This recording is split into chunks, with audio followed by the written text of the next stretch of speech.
This is Dr. Trites. This is part 3 of a 5-part series about anti-aging and your health. Part 3, your brain health. Kind of important. So, why do we want to talk about the brain? The risk of mild cognitive impairment or dementia is the highest when you tend to have a high carbohydrate diet. Is that anybody in the United States? That's pretty much everybody. The risk of these impairment are decreased when you eat 44% or reduced when you have the right fat intake. This is a good fat. So avocado, nuts, cold water fish are a good high fat intake. Or when you have a high protein intake as opposed to a high carbohydrate. Why? Put that question on here. The next question is, what is the brain made of? Is it made of sugar? Is it made of muscle? Or is it made of fat? So the biggest increase happens when you have the right fat. Why? The brain is made mostly of fat. That's what's called myelin, or coats the outside of every nervous tissue or neuron. It's fat. So fat is a good thing for our brain.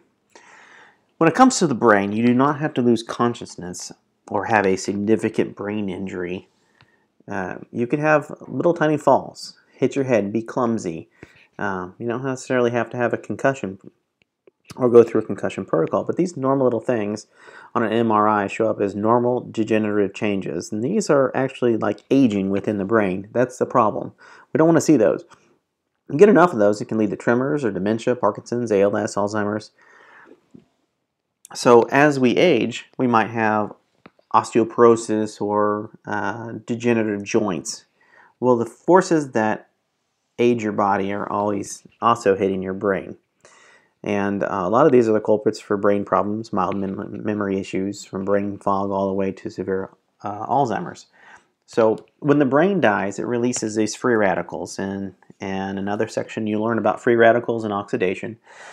And when these free radicals come out, they decline the ability of the brain cells to make energy. And this is important because the brain uses 20% of our consumed oxygen. So that slows things down. Well, free radicals are unstable. That's why we try to get an antioxidant in there to block them. They bind with molecules in the healthy cell. They damage the tissue, the organs. They damage your heart, joints, skin, and the fat of one's brain. Over time, you get enough free radicals, they destroy substantial amounts of brain and nervous tissue, and this is what oxidation is. So we don't want to have that. So, you're not going to go out and play football or at the NFL level, and we know that. But the little things are important. Also, what you eat. Remember, going back to that carbohydrate diet. Again, in the literature, Alzheimer's is known as diabetes type 3. So, fat. We talked about good fat versus bad fat. Typically, the bad fats are omega-6s. Not all omega-6 are bad. And omega-3 is what's considered good. So, a healthy ratio of omega-6 to omega-3 fatty acids is 4:1. This reduces pain. I mean, there virtually is no pain at this level. The nervous system works, the brain functions at its optimum.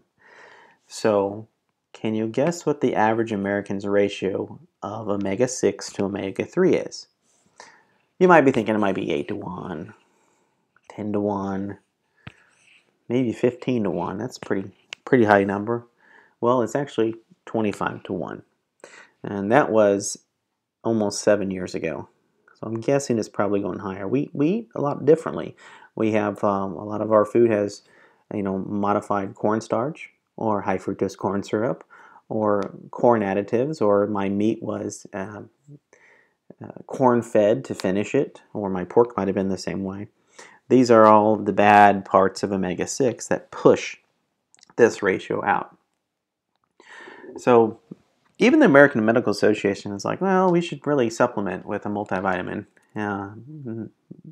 Almost 2 decades ago, it's well known insufficient vitamin intake can lead to chronic disease. Not to mention cardiovascular disease, cancer, and osteoporosis. These are not multivitamins you get from your local store. There is no good regulation on those. So for instance, if you provide a vitamin C, it needs to have some sort of ascorbic acid or the white stuff you see on the outside of an orange to make the vitamin C work. Currently, if you don't have some sort of vitamin C or ascorbic acid, you can't get the iron to go in. B vitamins come in the same particular way, and then based on your genes, it might even change what type of B vitamin or what kind you can absorb. Or if there's copper in your supplements, that it can render a myriad of things worthless. And the other side of a multivitamin is you don't necessarily want iron or copper or calcium. You get calcium from a different phase. But when you take calcium, you want to take it on an empty stomach because it's acid, and so it has to be in an acid environment, ideally in an empty stomach, and usually at night because it's a natural, the natural option to let you sleep. So in making these, a lot of these manufacturers just throw things together. Are they going to hurt you? No. Are they going to help you? Probably not. Can you absorb them when they come in together? Probably not. But it's well known that you need something. So today's diet does not provide the nutritional value that prevents chronic disease. We consume enough just to ward off disease, but there's subclinical deficiencies, and that's what we were talking about in functional medicine. Looking at the functional labs, it's subclinical. They're there. You have some symptoms. It's not a disease yet, but it's there. So very few people I've met have intaking the amount of fruits and vegetables you need, which is 5 to 10 servings a day. The other thing is we have to rely on what commercial agriculture does. I mean, not all of us have our own little garden out back, so we have to go to the store and get it. But, you know, not just 60 years, it's been the past 100 years, things have changed. Chemical fertilizers, the loss of soil, the loss of nutrients in our soil. I mean, that's why farmers have to rotate their crops to keep their nutrients up.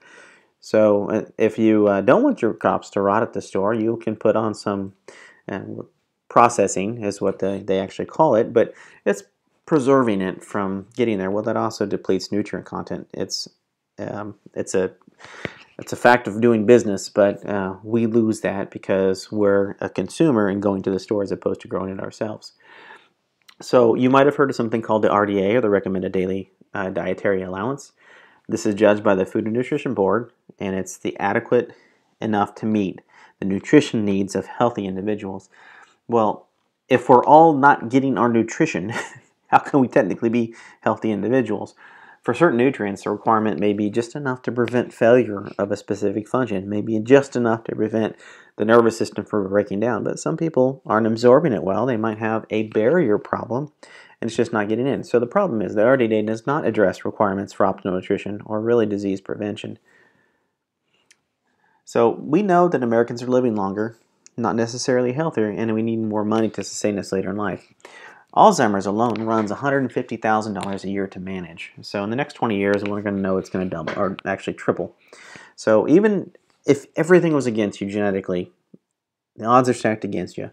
If you could do something for a few $100 a month to delay that dementia or Alzheimer's for 10 years, 5 years, or even 1 year, what would it be worth for you? It's a pretty small investment to get there.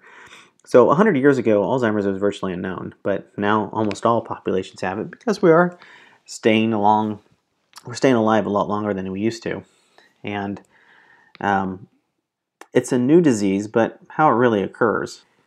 There are a couple things. We talked about oxidation. We've talked about free radicals. We've talked about methylation, and we're going to get into the details of methylation in part 5. But there are some other options.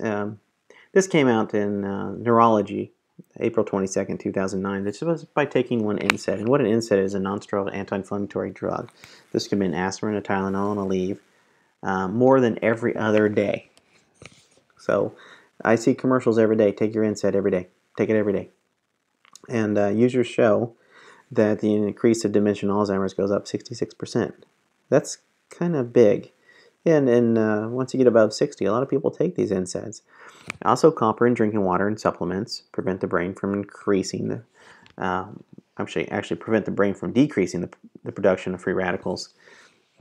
If you have a reverse osmosis filter in your house, it can remove copper.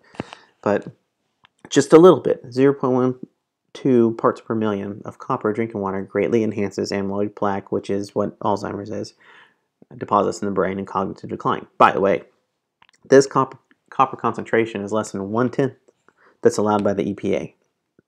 So what's allowed in and what gets in are two different things. So if you can, reverse osmosis water. And when you buy bottled water, hopefully you can buy it in a glass. And if you can't buy it in a glass, you try to get it in the 1, 3, and 5 bottles that don't have BPA in them.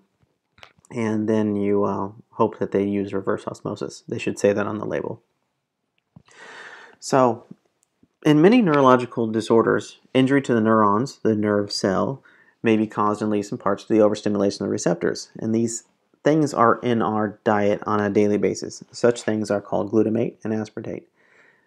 You may have heard of them before, MSG and aspartame. So,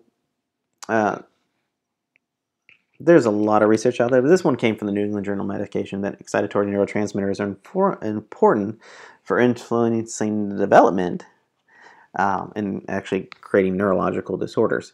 So they're bad for you, and when you start to have a decline or a problem, they're really bad for you.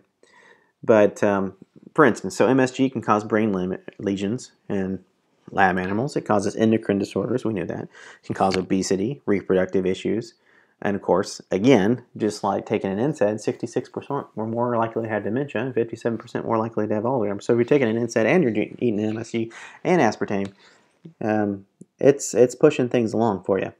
It even goes further. So if you have to have the chickenpox vaccine and some other vaccines as well, they have MSG in them. In fact, most of them do. So you're getting it in a different way. If you say, I don't ever have it, well, ask questions. See if you can find a better option when MSG seems to be in there. This one gets where it gets confusing. So I know it's kind of small, but additives that always contain MSG, there's a list. Additives that frequently contain MSG, there's a list, and these often contain MSG or create MSG during the processing. So if you need a copy of that, I'm more than happy to send it to you. But that's when it gets a little bit crazy, and it's made our life a little bit hectic to go find something that doesn't have a natural flavoring in it, or hydrolyzed plant protein or hydrolyzed vegetable protein. We know what that means. Just another name for it. I'm Dr. Trites. I appreciate your attention. If you want more information, please contact us. All my best. Be well.